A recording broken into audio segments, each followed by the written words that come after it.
Welcome to Roadside Notes. I'm Christopher, the Route 66 Chaplain, and these are the readings from the Faith and Good Courage Journal found at faithandgoodcourage.com.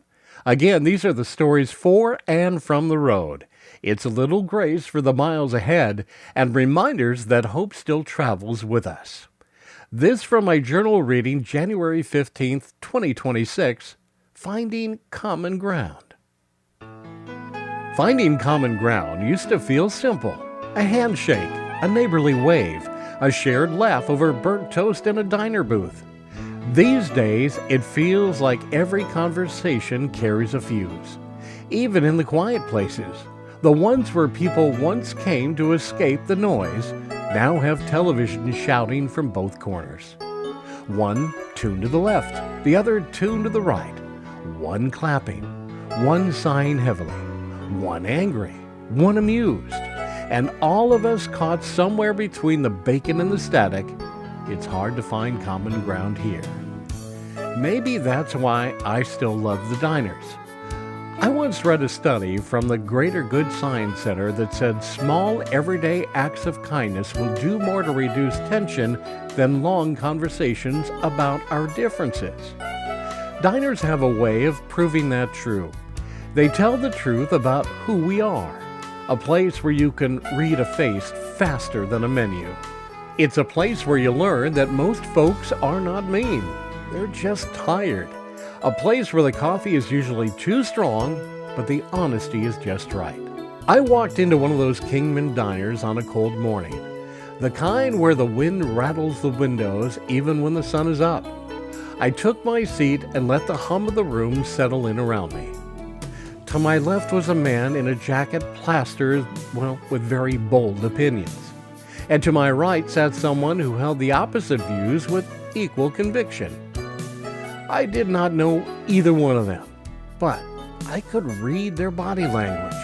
Stiff shoulders, tight jaws, eyes darting towards opposite TVs like loyal watchdogs.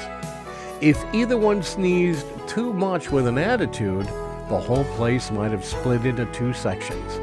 Red napkins on one side, blue napkins on the other.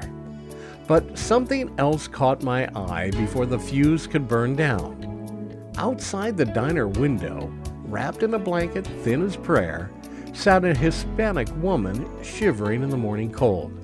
She held herself like someone who's used to being unseen, as if disappearing would make her burden lighter. I watched her breathe and the fog in the air, small clouds that vanished faster than hope. The man on my left noticed her first. His gaze softened for a split second, just long enough for compassion to slip through the cracks. Then the woman on my right saw her too. She lowered her fork, her expression changed. Something unspoken passed between the three of us. Not politics, not opinions, just recognition. The world kept spinning like it always does when we're way too distracted to hear our own hearts. But the three of us were no longer watching the screens. We were watching her. A person who needed warmth more than an argument. A human being who needed something simple, something immediate, something kind. Before I could decide what to do, the man to my left stood up. He walked to the counter and ordered a hot coffee in a styrofoam cup. Extra cream, extra sugar. He told the waitress it was for someone outside. The woman on my right, she got up. She asked for a fresh biscuit. You know, the kind that crumbles when you just have to breathe on it. No charge, said the cook. Not today. They met at the door at the same time, awkward at first, like two people who had just argued the night before but couldn't remember why. They stepped into the cold and offered the coffee and the biscuit to the woman who had been invisible a moment earlier. She smiled, and something about that smile thawed the frost in all three of them. I sat there feeling the whole diner shift. Not dramatically, not with applause. Just this quiet tilt back towards what mattered. Kindness had done what arguments never seemed to do. It connected people who had every reason to ignore each other.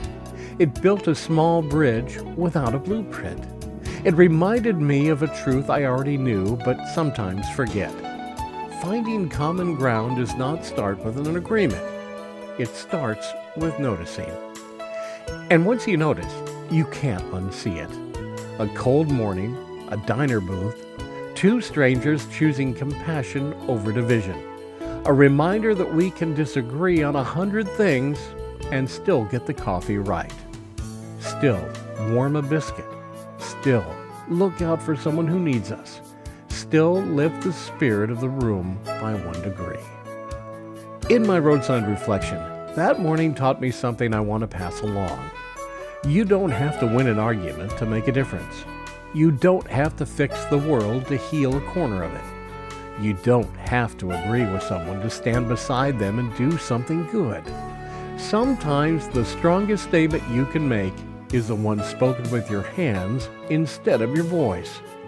Kindness is still a language everyone understands. When the noise gets loud and the world gets divided, look for a person outside the window.